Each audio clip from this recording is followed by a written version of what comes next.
Hello there. As the Met Office warns of more rain to come, there's continuing uncertainty for agricultural contractors as work is delayed by the weather. Essentially, when it does eventually dry up, a smaller working window to fit all of that work in that would have been done over a longer period. And working in wet conditions or less than ideal conditions is harder. It's harder wearing on machinery, it's harder on staff, it's more stressful. So most things you'd expect with wet weather, really, that just make everything that bit more challenging and hard to work out.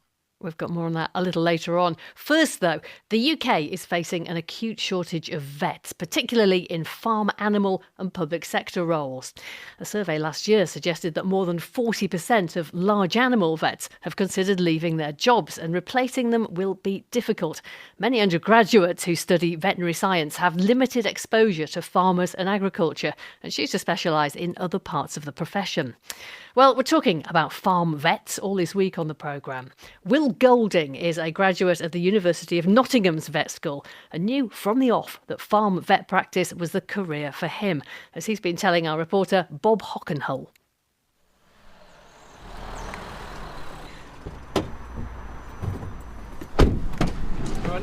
Morning, Andrew. How are you doing? All right, thank you. Good to see you. Yeah, very good, very good. So I qualified in 2023. This is something I often say to students, is choose the practice where the people are nice and will support you, not that pays the most.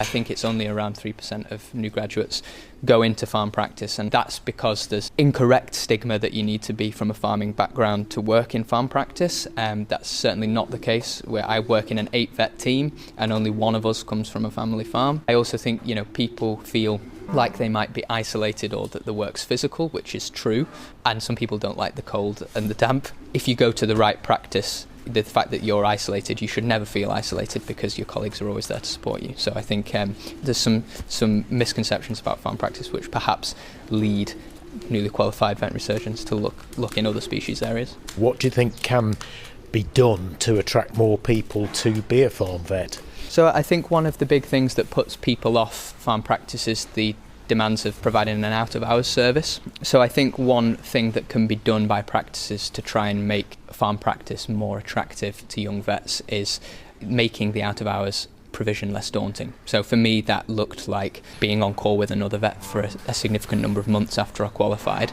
and only taking the phones when I was ready, and only being released fully onto the on-call rota when I could safely do a caesarean section by myself. But also I'm lucky that I know if ever I was stuck, that any of my colleagues would come and help me if I needed them out of hours. That's just the sort of team we work in. So I think fostering a really good team environment is very important. Farm vets bill less time than other species areas. Revenue we generate will be smaller than potentially small animal vets. Naturally, we will earn less. However, farm vets are given a package. You often get a vehicle, you'll get a phone, you'll get a laptop.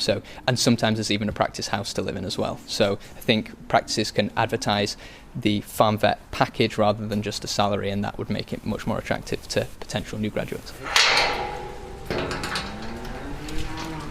It's probably a little bit on the chunky side. It may be cystic if you want to have a look. Yeah, let's have a look. Get the scanner in and see what's going on.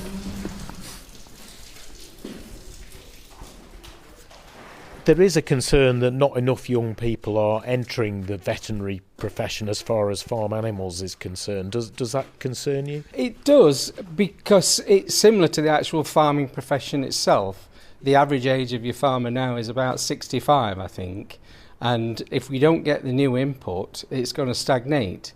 And the same thing could happen to the veterinary services. Are you worried that universities might turn away from veterinary courses? I mean, we hear that the University of Cambridge may close its course by 2032. How do you feel about that?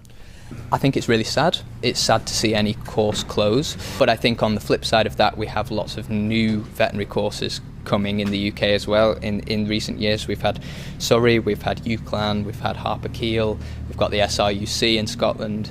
So there are new courses as well, but ultimately I think the closure of any veterinary school surely has to limit veterinary learning and veterinary research in all species areas, so that can only be detrimental, unfortunately. That's Will Golding with Bob Hockenhull. Well, not having access to a large animal vet makes farming or crofting impossible. So when the last vet on the Hebridean island of Tiree retired and nobody came forward to take over the practice, islanders realised that they would have to take the matter into their own hands. This week, they've opened what's thought to be the UK's first not-for-profit community-owned vets. Rhoda Meek is a crofter on the island and also now a director of animal care Tiree. She told me why this new community venture is essential for those who keep livestock on the island.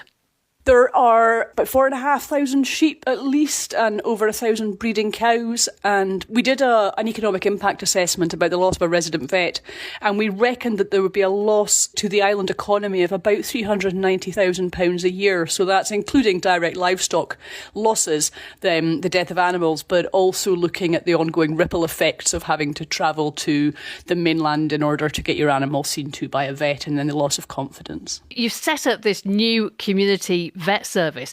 How's it going to work? So this community vet service, as far as we know, is something that hasn't been done before in the UK. We've set up a non-profit company which is designed to sort of manage the business, and then in order to comply with all of the legal implications that come with running a vet practice, which are mighty, we have found a senior vet who is willing to work with us. So he doesn't live in Tiree, but he is willing to be the lead consultant backwards and forwards to the island and be responsible for compliance. And we're going to have continuous vet presence from now until the middle of May, so that will cover our peak lambing and calving period. And then from then on, we're going to work on a rotation of locums who will come in, we think, on about a week on, week off basis. And then we'll be using modern technology. We'll be using video vet and telemedicine on those weeks in between. And locally, we've employed a practice manager who can keep it all running and be the key point of contact. Well, you say you've employed a practice manager. I mean, I know it's been a massive community effort getting it off the ground. Someone's got to pay for all of this, though. How is it going to be funded?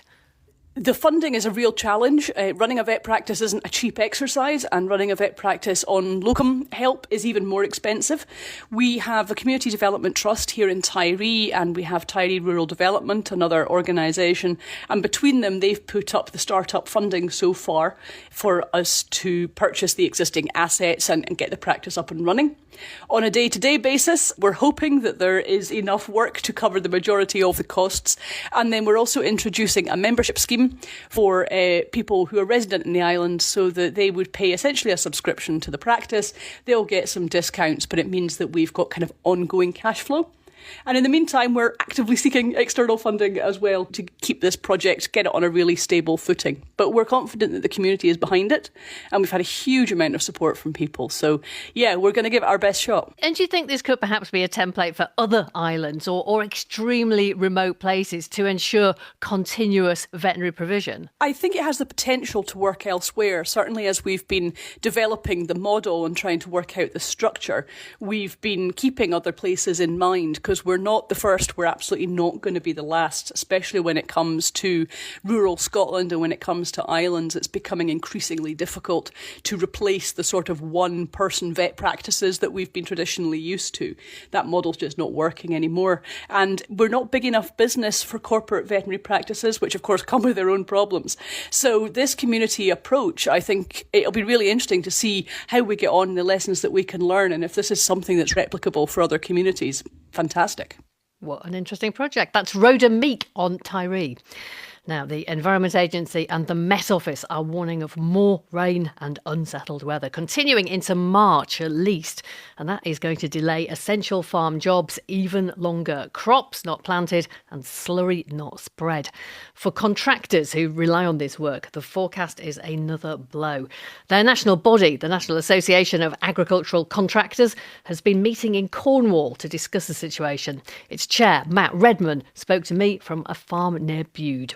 You've obviously planned for machinery, staff, all of that sort of thing to start around certain calendar dates every year.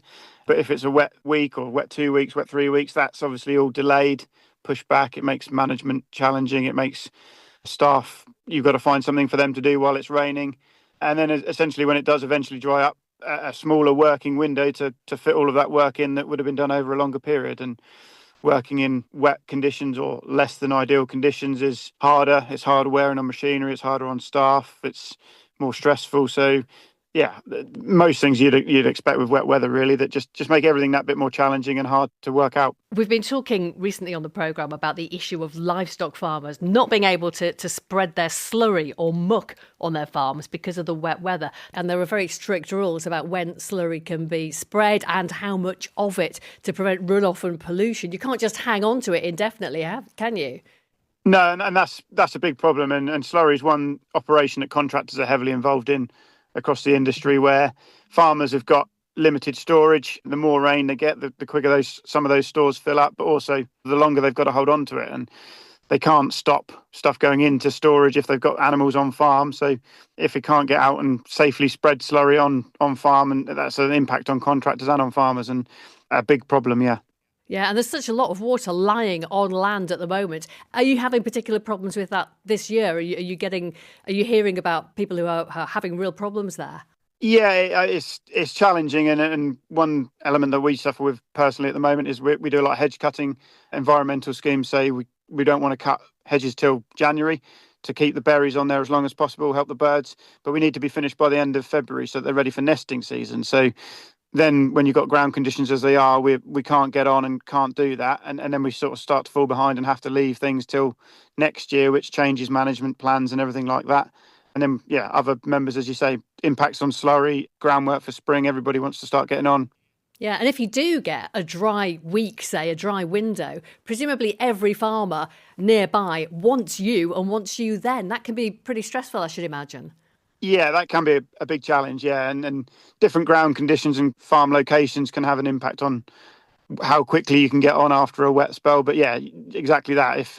If you thought you'd got 2 weeks, 3 weeks to do a job, you might only have 10 days now. And yeah, the phone doesn't stop ringing, and it's a bit of a juggling act to keep everybody happy and keep things moving.